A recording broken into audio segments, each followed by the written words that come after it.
Hey, I want to take this time to wish you and a family a very blessed and a meaningful Indian Independence Day. So ಇವತ್ತು ನಾನು ನಿಮ್ಮೆಲ್ಲರಿಗೂ ನಿಮ್ಮ ಕುಟುಂಬಕ್ಕೂ ನಿಮಗೂ ಕೂಡ ನಾನು ಒಂದು ಹೃದಯಪೂರ್ವಕವಾಗಿ ಭಾರತದ ಒಂದು ಸ್ವತಂತ್ರ ದಿನಾಚರಣೆಯ ಒಂದು ಶುಭಾಶಯಗಳನ್ನ ನಿಮಗೆ ಹೇಳ್ತೇನೆ. I want to quickly share a word and I want to just pray for supernatural freedom over your life. So ನೋಡಿ, ನಾನು ತಕ್ಷಣ ನೀವೊಂದು ಮಾತನ್ನು ಹಂಚಿಕೊಂಡು ನಿಮಗಾಗಿ ಪ್ರಾರ್ಥಿಸ್ತೇನೆ, ಒಂದು ಅಸಾಧಾರಣವಾಗಿರುವಂಥ ಒಂದು ಸ್ವಾತಂತ್ರ್ಯ ನಿಮ್ಮ ಜೀವಿತದಲ್ಲಿ ಬರುವುದಕ್ಕಾಗಿ. Due to lack of time, I want to quickly go to Acts chapter 12. There is a moment when Peter is bound in prison. So ನೋಡಿ, ಅಪೊಸ್ತಲ ಕೃತ್ಯಗಳು 12ನೇ ಅಧ್ಯಾಯದಲ್ಲಿ ಪೇತ್ರನನ್ನ ಸೆರೆಮನೆಗೆ ಹಾಕಿರ್ತಾರೆ. And when he is in this place, Herod had actually put Peter here because he had just killed James, the other apostle. So ನೋಡಿ, ಇಲ್ಲಿ ಪೇತ್ರನನ್ನ ಹೆರೋದನು ಸೆರೆಮನೆಯಲ್ಲಿ ಬಂಧಿಸಿರ್ತಾನೆ. ಅದಕ್ಕಿಂತ ಮುಂಚಿತವಾಗಿ ಅವನು ಯಾಕೋಬನನ್ನ ಕತ್ತಿಯಿಂದ ಕೊಲ್ಲಿಸಿರ್ತಾನೆ. He saw how it pleased those people when James was killed, and he thought, you know what, I can get some more brownie points by doing the same to Peter. So ಯಾಕೋಬನನ್ನ ಅವನು ಸಾಯಿಸಿದಾಗ ಎಲ್ಲರೂ ಅವನಿಗೆ ಮೆಚ್ಚುಗೆಯನ್ನ ವ್ಯಕ್ತಪಡಿಸ್ತಾರೆ. ಅದರಿಂದ ನಾನು ಪೇತ್ರನನ್ನು ಕೂಡ ಕೊಲ್ಲಿಸಿದರೆ ಇನ್ನು ಅನೇಕ ಮೆಚ್ಚುಗೆಗಳು ನನಗೆ ದೊರೆತವೆ ಎಂಬುದಾಗಿ ಇಲ್ಲಿ ಹೆರೋದನು ಭಾವಿಸ್ತಾ ಇರ್ತಾನೆ. But I want you to understand, no matter who tries what, you will not go till it is God's appointed time. So ನೋಡಿ, ನಾನು ನಿಮ್ಗೆ ಹೇಳ್ತೀನಿ, ಯಾರು ಏನೇ ಕೂಡ ಆಲೋಚನೆ ಮಾಡಿದರೂ ಕೂಡ ಅದು ವ್ಯರ್ಥ, ದೇವರು ನೇಮಿಸಿದಂಥ ಕಾಲದವರೆಗೂ. Peter was about to die, but the Bible says he was sleeping. So ನೋಡಿ, ಇಲ್ಲಿ ಪೇತ್ರನು ಸಾಯಬೇಕಾಗಿರ್ತದೆ, ಆದರೆ ಇಲ್ಲಿ ವಾಕ್ಯ ಹೇಳ್ತದೆ ಪೇತ್ರನು ಮಲಗಿರ್ತಾನೆ. I don't know if you are in a position like that, whether you will even sleep. You will be like, oh God, what are you doing? ಅಥವಾ ನಾವು ಇಂತಹ ಪರಿಸ್ಥಿತಿಯಲ್ಲಿ ಇದ್ದೇವೆ ಅಂತ ಅಂದ್ಕೊಂಡ್ರೆ ನಾವು ಮುಂದಿನ ಕ್ಷಣದಲ್ಲಿ ಸಾಯ್ತೇವೆ ಅಂತ, ಅಯ್ಯೋ ದೇವ್ರೇ ನಾನು ಏನ್ ಮಾಡಬೇಕು ಎಂಬುದಾಗಿ ನಾವು ನಡುಗ್ತಾ ಇರ್ತೇವೆ. Today you may be in a place where you are in a chain yourself. Maybe you are in a problem. Maybe you are in some kind of bondage and you are saying, I want freedom. I don't want just a sermon. I want deliverance. So ನೋಡಿ, ನೀವು ಕೂಡ ಇವತ್ತು ಇಂತಹ ಒಂದು ಪರಿಸ್ಥಿತಿಯಲ್ಲಿ ಬಂಧನಗಳಿಂದ ಸರಪಣಿಗಳಿಂದ ಕಟ್ಟಿ ಹಾಕಿ ನಿಮ್ಮನ್ನ ಬಿಸಾಕಿರುವಂತಹ ಒಂದು ಪರಿಸ್ಥಿತಿಯಲ್ಲಿ ಇರಬಹುದು. ನನಗೆ ಬರೀ ಪ್ರಸಂಗವಲ್ಲ, ನನಗೊಂದು ಬಿಡುಗಡೆ ಬೇಕು ಎಂಬುದಾಗಿ ನೀವು ಭಾವಿಸ್ತಾ ಇರಬಹುದು. But I want you to understand that, you can take steps, you can do your best, you can go for therapy, all of that.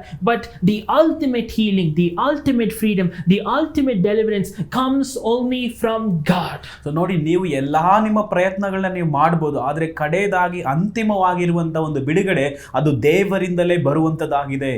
See, it was in the night, just the same way how India got independence in the night.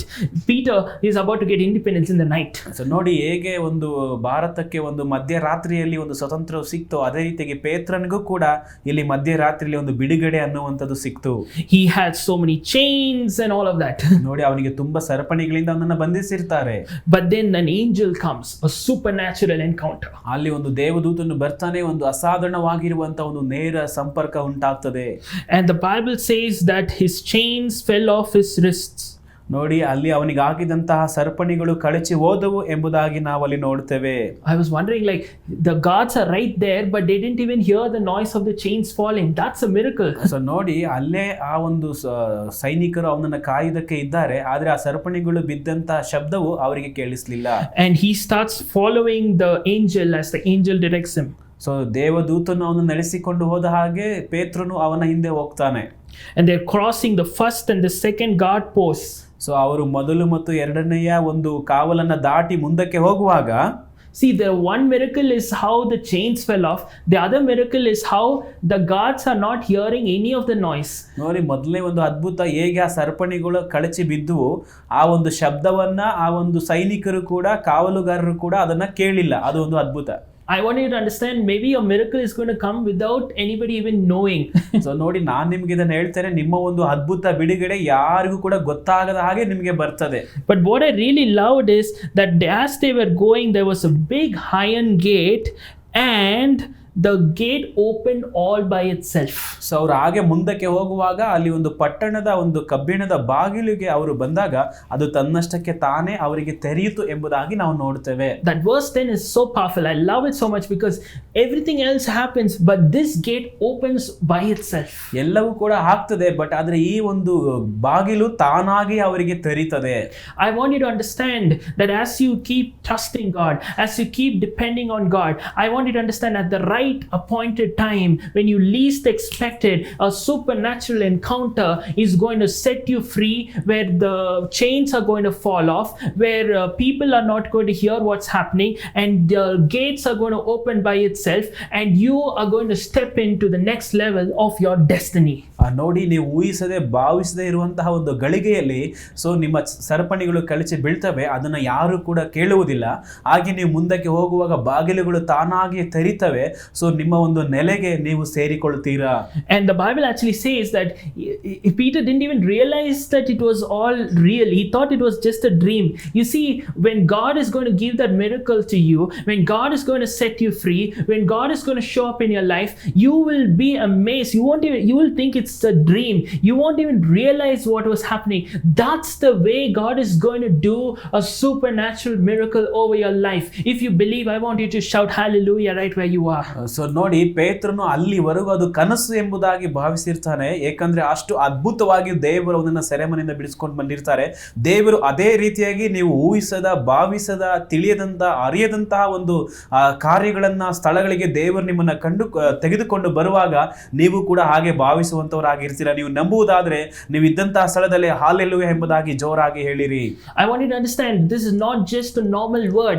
As I'm speaking, God, the Lord just showed me a huge vision of a huge door that's just opening up. I don't know who gets this word. If you want to receive it by faith, I want you to receive it. That you know what, you're stepping into your freedom in Jesus' mighty name.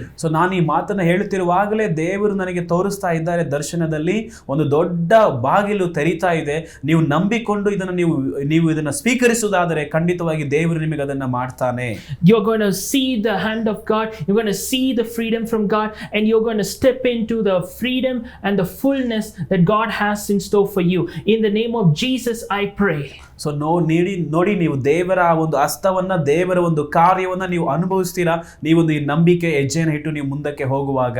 I just want to take this time to just pray for freedom, pray for liberation, pray for healing, pray for deliverance.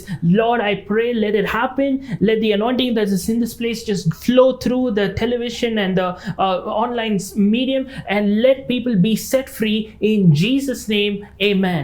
ಕರ್ತನೇ, ನಾನು ಪ್ರಾರ್ಥಿಸ್ತೇನೆ ಬಿಡುಗಡೆಗಾಗಿ, ಈ ನಿನ್ನ ಮಕ್ಕಳ ಒಂದು ಸ್ವಾತಂತ್ರ್ಯಕ್ಕಾಗಿ, ಏನೆಲ್ಲ ಬಂಧನಗಳಲ್ಲಿ ಇವರಿದ್ದಾರೋ ಇವರು ಸಂಪೂರ್ಣವಾಗಿ ಈ ಒಂದು ಕಾರ್ಯಕ್ರಮ ನೋಡುತ್ತಿರುವಂತವರಿಗೆ ಅವರ ಬಾಧೆಗಳಿಂದ, ರೋಗಗಳಿಂದ ಬಿಡುಗಡೆ ಕೊಡಬೇಕೆಂದು ಪ್ರಾರ್ಥಿಸ್ತೇನೆ. ಯೇಸು ಕ್ರಿಸ್ತನ ನಾಮದಲ್ಲಿ ಆಮೇನ್.